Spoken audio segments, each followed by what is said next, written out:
السلام علیکم. ہم نے ابھی ڈسکس کیا سیفٹی اور ایکسیڈنٹس، اور آج ہم ڈسکس کریں گے ایفیکٹس آف ایکسیڈنٹ. کیا ایفیکٹ ہوتے ہیں ایکسیڈنٹ کے کمپنی پہ، لیبر پہ.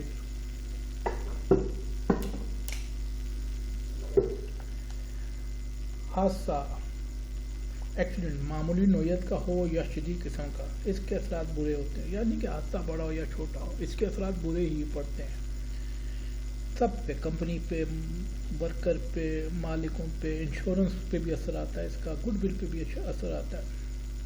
جو کمپنیاں کو انشورنس کرتی ہیں وہ کمپنیاں بھی ان کمپنیوں کا انشورنس کرتے ڈرتی ہیں، گھبراتی ہیں. انہیں پتہ ہے حادثات ہو رہے ہیں ادھر، اس کو انشور کرنے کا مطلب تو اتنا نقصان ہی ہے نا. اس لیے حادثات کی روک تھام پر خصوصی توجہ دینی چاہیے. عام طور پر حادثات ظاہر ہونے والے اثرات افیکٹ مندرجہ ذیل ہیں جو بھی ہم ڈسکس کریں گے. جانی نقصان، injury, damage to machinery, wastage of time, پیسہ بہت لگ سکتا ہے، مختلف چیزوں پہ ضائع ہو سکتا ہے پیسہ. کمپنی کی گڈ ول پہ اثر پڑتا ہے. وہی ہم نے کہا نا، انشورنس کمپنیاں زیادہ معاوضہ پریمیم طلب کرتی ہیں. اس طرح کمپنیاں شدید دباؤ کا شکار ہو جاتی ہے. ورکر کام کرتے ڈرتا ہے ادھر، یا زیادہ معاوضہ مانگتا ہے. اب ان کو ڈیٹیل سے ہم ڈسکس کرتے ہیں. جانی نقصان جو ہے نا، یہ ایک ایفیکٹ ہے ایکسیڈنٹ کا. شدید نوعیت کے حادثے کے نتیجے میں قیمتی جانیں ضائع ہو جاتی ہیں، جس سے مرنے والے کے گھر والے شدید قسم کی مشکلات میں مبتلا ہو جاتے ہیں.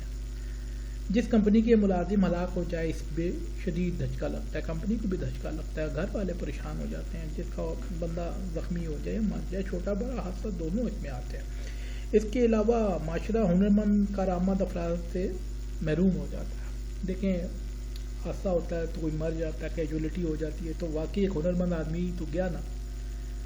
کمپنی کو نقصان ہے کہ وہ کس پوسٹ میں کیا کام کر رہا تھا، کتنا امپورٹنٹ تھا. ورنہ دنیا کا نظام تو ایسا ہی ہے. پر وہ ایک مثال ہے کہ قبریں بھری پڑی ہیں ایسے لوگوں سے جو سمجھتے تھے کہ ان کے علاوہ دنیا چلے گی نہیں. پر ہاں، واقعی کچھ لوگ ایسے ہیں، گھر والوں کے لیے تو وہ امپورٹنٹ ہے نا. کسی کا باپ ہے، کسی کا بیٹا ہے، کسی کا شوہر ہے، اس کے لیے وہ امپورٹنٹ ہے. کمپنی کے لیے بھی امپورٹنٹ ہے. کمپنی کو نیا ملازم مل جائے گا، پر جو سگا باپ ہے وہ تو نہیں ملے گا نا. کسی کو سٹیلا باپ مل سکتا ہے، سگا نہیں ملے گا بھائی. زخمی، انجریز، حادثات کے نتیجے میں بعض افراد زخمی ہو جاتے ہیں. بعض اوقات انسان کی جان تو بچ جاتی ہے مگر اعضاء ضائع ہو جاتے ہیں، اور ایک اچھا خاصا کاریگر معذور ہو جاتا ہے. اس طرح کاریگر کو کچھ عرصے کے لیے، ہمیشہ کے لیے کام سے فارغ ہونا پڑتا ہے. یہ دیکھیں، یہ بہت امپورٹنٹ بات ہے. یہ ہم آگے لاء میں بھی ڈسکس کریں گے کہ کیا معاوضہ ہے اگر بندہ مر جائے یا زخمی ہو جائے، کون سا حصہ نکارا ہو جائے تو اس کا کیا معاوضہ ہے. مشینری کے نقصان، ڈیمیج ٹو مشین، حادثے کے نتیجے میں مشینری کو نقصان پہنچتا ہے. اس کے علاوہ مٹیریل ضائع ہو جاتا ہے. مشینری کو درست کرنے کے لیے اس کی مرمت پر اخراجات کرنے پڑتے ہیں، اور مرمت کے دوران کام کرنے میں رکاوٹ ہو جاتی ہے. یعنی کہ واقعی مشینری مرمت ہوتی ہے، وہ مشینری سے کام نہیں لیا جا سکتا. آپ کا ضائع ہو گیا مشین، پیسہ ضائع ہو گیا. مشینری کو نقصان یہ ہے، ورکر کی جان جا سکتی ہے. یہ ہے ایفیکٹ آف ایکسیڈنٹ. وقت کا ضائع، وقت ضائع ہوتا ہے. حادثے کے نتیجے میں کام رک جاتا ہے. حادثے کی نوعیت کے مطابق مرمت اور بحالی پر وقت ضائع ہوتا ہے. جتنی دیر کام رکے گا اتنی ہی کام میں تاخیر ہوگی. پیسہ بھی نقصان، پیسے کا بھی ہوگا، کیونکہ ہر ٹائم پروفٹ ہوتا ہے. آپ اس پروفٹ سے بھی ہاتھ دھو بیٹھتے ہیں. ایکسپینس بن جاتا ہے وہ آپ کا جب تک آپ رکا ہوا ہے. اس کے بھی منفی اثرات مرتب ہوتے ہوں گے. یہ دیکھیں، واقعی یہ بہت اچھی بات ہے. کے نیگیٹو اثرات ہوتے ہیں ایکسیڈنٹ کے. ویسٹیج آف منی ہے.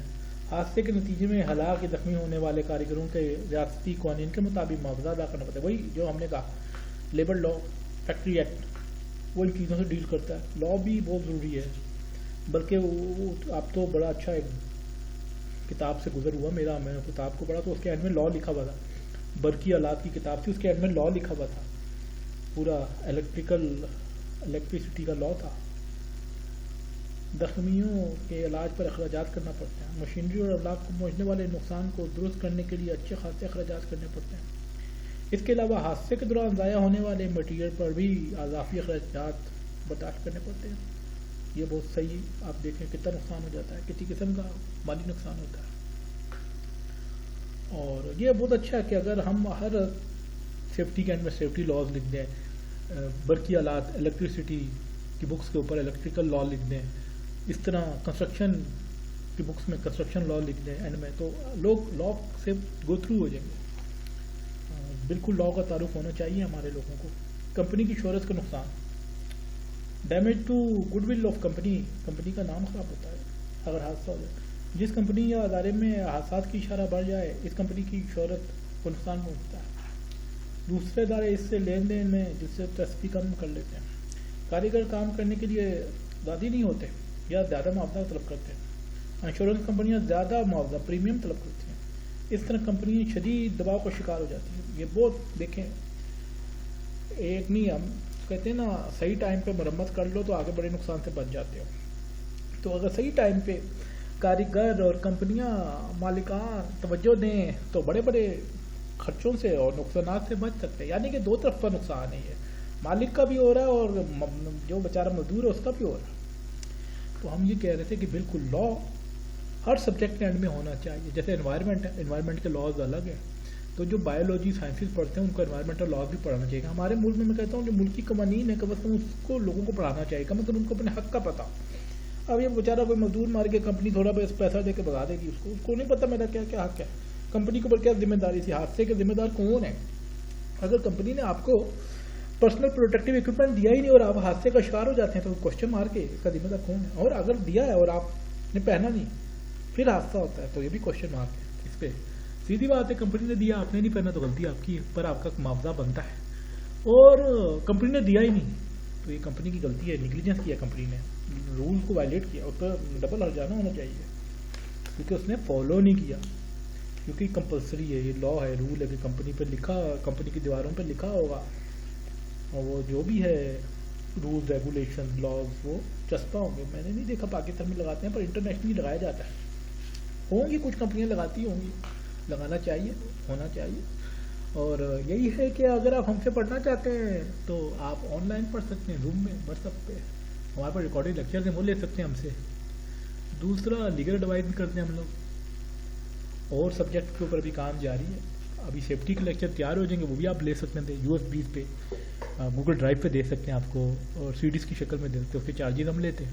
تو یہ جو سیفٹی ہے نا آکوپیشنل سیفٹی، اس میں ہم نے سیفٹی HAC ایوش اوشا نبوچ سب کور کر رہے ہیں. اوشا ایوش نبوچ جو ہے وہ انٹرنیشنل اسٹینڈرڈ ہے پر ہم وہ بھی کور کریں گے. تقریباً کور ہو رہا ہے ساتھ ساتھ، کوئی فرق زیادہ نہیں ہے. وہ اوشا ایوش نبوچ بھی دیکھے، اوشا ایوش نبوچ سب آکوپیشنل سیفٹی ہیلتھ ہیں.